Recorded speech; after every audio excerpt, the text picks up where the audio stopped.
अस्सलाम वालेकुम नाज़रीन, मैं हूं सलवा स्नैन और आप देख रहे हैं सूर्या न्यूज़ HD। आइए नजर डालते हैं आज की अहम खबरों पर। लाहौर नुमाइंदा खुसूसी पाकिस्तान फलाह पार्टी कल लब्बैक यकसा रैली डेविस रोड तक प्रेस क्लब निकालेगी। नासिर अब्बास कादरी एडवोकेट रैली की क़यादत पाकिस्तान फलाह पार्टी के नौमंतखब कायदीन करेंगे।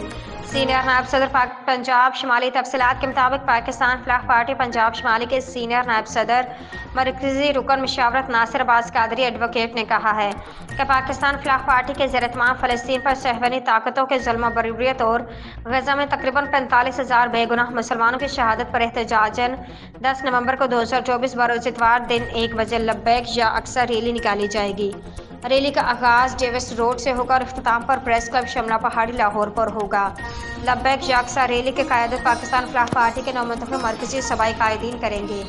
वाज़ेह है कि पाकिस्तान फलाह पार्टी के मरकजी सूबाई इंतखाबात बराए सेशन 2024 ता 2028 मुर्खा 9 नवंबर 2024 बरोज़ हफ्ता को होंगे। आज के लिए इतना ही। मज़ीद खबरों और अपडेट्स के लिए देखते रहिए सूर्या न्यूज़ HD।